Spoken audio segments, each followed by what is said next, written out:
Go!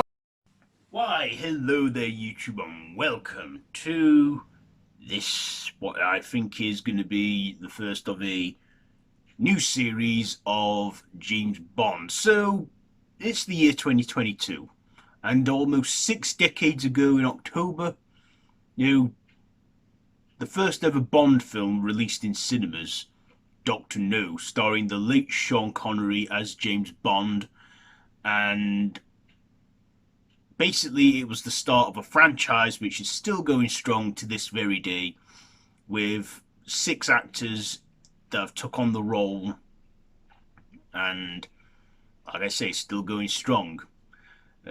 So James Bond. Well, I myself am a James Bond fan. I've loved all the Bond films, particularly the Connery films, and it all started with writer Ian Fleming. So Ian Fleming, he gained his ideas for this character of James Bond through his real life spy missions in the Second World War. Yeah, Ian Fleming was a British spy undercover collecting intel and information from the Nazis. And many years after, when he returned from the war, he started writing, and he wrote one book. And that book was Casino Royale, which was the start of a series of Bond films that went from Dr. No, Goldfinger, The Man with the Golden Gun, From Russia with Love, Live and Let Die, even some that were short stories like The Spy Who Loved Me and The Living Daylights. And then in 1962, the first ever Bond film came out that was Dr. No, which starred Sean Connery as James Bond.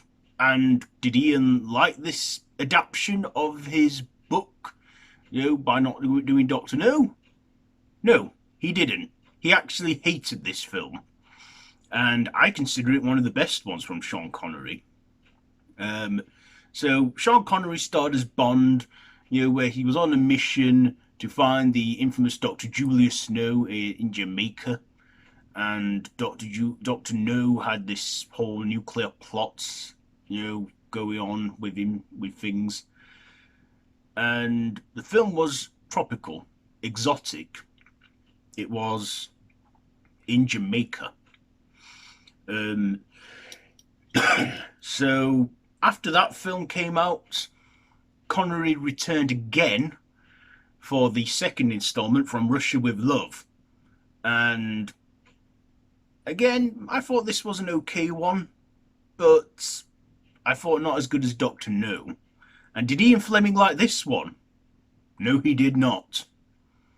And that film sort of came and went. Had a good soundtrack, a good song from Matt Monro there. And then in 1964, we got the third Bond film, Goldfinger. And did Ian Fleming like this one? Yes, he did. He was actually impressed with this one and loved the film. He loved Connery. He finally warmed up to Sean Connery as Bond, because Sean Connery was Scottish and he spoke always with his Scottish accent. And that's what Ian Fleming didn't really like about Sean Connery's Bond, that he spoke with a Scottish voice and not an English one, because Bond's meant to be English. And Fleming didn't like that. But he did like this one, and before he died, it actually had his approval. Because after this one, this was probably the last one before Ian Fleming's passing in 64. So at this point, everybody sort of warmed up and took to Sean Connery as Bond. So now whenever a Bond actor gets to their third installment of a Bond film, they call it their Goldfinger. Pretty much when everyone sort of takes and warms up to them. So Sean Connery, was he enjoying this time as Bond? Not really. He was fine with the first two because he thought, okay, just, a movie, I'll do it. But then I think he felt like he was getting typecast and he just started to just enjoy it less. Started doing it for the paycheck. So in Goldfinger, which is my favourite one from Connery, it had the villain Goldfinger and the henchman Oddjob with his signature hat that he could throw. And, Goldfinger was an interesting villain, and I did enjoy that one, especially that song by Shirley Bassey, that Goldfinger. So, about another year later after that one, we got Thunderball, which was the first film to be have its theme song sang by a male solo artist, Tom Jones. And in this one, we got to see more villains of the organisation Spectre, which is a villainous organisation which has been around from the beginning of the Bond franchise. So we see the second film, Thunderball, where they plan to launch Project Thunderball. We see Bond coming across sharks in this, scuba diving, and was a good one. But my second favourite Bond film, and probably wouldn't get accepted around today, was this, the next instalment in 1967. So in '66, we skipped a year, and in 1967 we had You Only Live Twice, where the theme song was sang beautifully by Nancy Sinatra with that slow ballad kind of feel.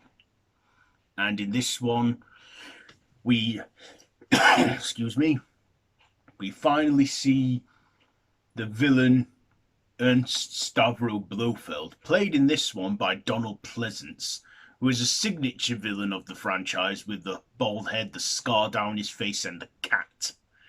And he has gone on to reoccur in many other Bond films, even in recent ones. And basically, this is where the villain Dr. Evil from the Austin Powers franchise is based on, which is a spy parody film series. So we got to see Blofeld after having him teased so many times before he had his face revealed. And in this one, there are some controversies with this one because Bond went full on racist. He went all yellow face because he was in Japan and he went all Japanese in it, which would not get accepted today probably. But the 60s were a different time, I guess. And of course, we then had another year off from 1968. And then in 1969, we got the next instalment on Her Majesty's Secret Service, which Connery didn't do, but we'll get back to that one. That's another episode. So then in 1971, Connery returned one last time. Well, this time he was in it for the paycheck. It was the first Bond film of the 70s, Diamonds Are Forever, where Shirley Bassey returns to lend her voice again to the theme song.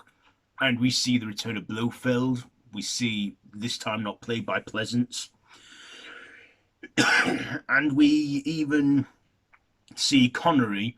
And in this one, I can tell that this time he's not really having much of a good time doing this one. He's just pretty much there for that paycheck and to just be on his way. And in this one, we got to see it in Vegas. We got to see a car chase in Vegas. We got to see some good action in these. And Connery's Bond did have some good actions in there, in his films. So, what I liked about Connery's Bond was he just was laid back. He was slick. He was cool. I just loved him. With that signature voice he always does. And his charm. And at the time when he was Bond, he was actually 32 years old, but he looks older than that when he was playing Bond. But the guy was in his 30s. It was only in 1971 when he was 41 he did Diamonds Are Forever. I also liked the puns he had. He was a genuine psychopath. Yeah, James Bond is a psychopath. And he did kill without mercy. I mean, he had a license to kill. And he was just... He killed, but yet was so cool about it. That's what I liked about Connery's Bond, and that's why I've gone on to say he's the best Bond. He's my favourite Bond. I mean, yeah, even though he didn't really enjoy the role after all these films he did, I still think he did a good job and he, entertained me as the character. And like I say, Bond is a bit of a womanizer, a bit of a You know, James Bond isn't a really good spy, which I kind of do like. Because not everyone's perfect. He's not a perfect spy, but at the end of the day, he does the job and completes the mission at any cost. I also loved Connery's look with the whole casino scene, especially in Doctor No when he goes, Bond, James Bond. When it starts to play that theme, that that that theme song which we now go on to know as the James Bond theme was originally just meant to be the theme for Doctor No. It wasn't meant to be the franchise's theme, but it ended up being that way. Little fun fact there. Also, do you know that Sean Connery, the iconic gun barrel scene that we see, throughout the films at the beginning where we see Bond in like a circular area, then he pulls his PPK and blood comes gushing down. In the first one in Doctor No, that wasn't Connery, that was a stuntman. But from Russia with Love onwards, it has always been the Bond actor doing the gun barrel.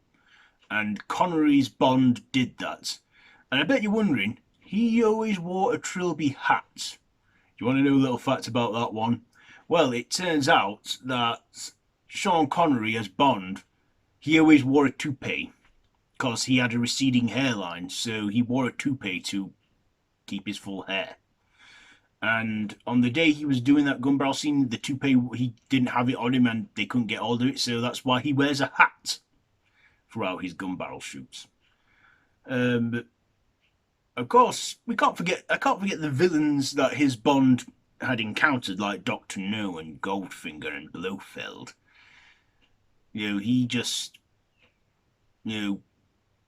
some of the villains I feel stole the show and were great in that. And yeah, Sean Connery's Bond, I say, is the best one. And the Connery years, I think, are when it was cool. I mean, we had the Moore years, which again is another episode for another time. But Sean Connery's Bond, one of the best, I gotta say. And if I could rank his film, in fact, I will rank his films. From my personal opinion, my favourite Connery films in ranked up are, let's see, he did about 62, 63, 64, 65, 67, 71. He did 6 films. Oh, but of course, in 1983, he did reprise the role again in Never Say Never Again, which was a remake of Thunderball and wasn't received brilliantly and was not licensed to do the gun barrel scene at the beginning of the film, let alone the sequence where it's like sexy dancing and colours showing here and there. And it was also out around the same time Roger Moore did Octopussy.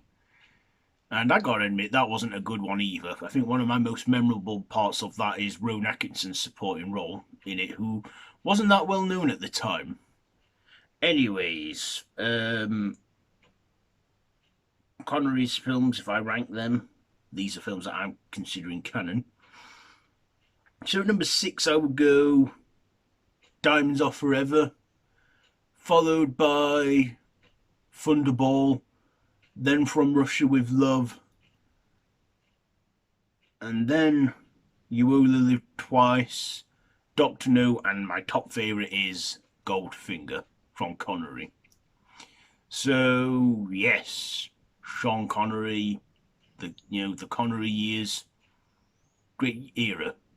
But of course, we do have, this is just the start of many characters. Not characters, episodes in this series. Because, the Bond franchise is hitting 60 this year. And I want to do something for that, mark its 60th year. So, yeah. Is Sean Connery your favourite Bond? How would you rank his films? And do you consider Never Say Never Again one of his canon performances? And, yeah. What's your favourite Bond villain from the Connery era? I'm going with Goldfinger on this, an odd job. Followed by Blofeld. So, yeah. Let me know down in the comments below. And if you like this video, be sure to give it a big thumbs up, share with your friends, and feel free to subscribe to the channel if you haven't already, and to hit that notification bell. I've been Random Ross, and until next time, I bid you all a goodbye, friends. Goodbye. Oh, and here's a little joke before we go. What time does Sean Connery get to Wimbledon? Tennis.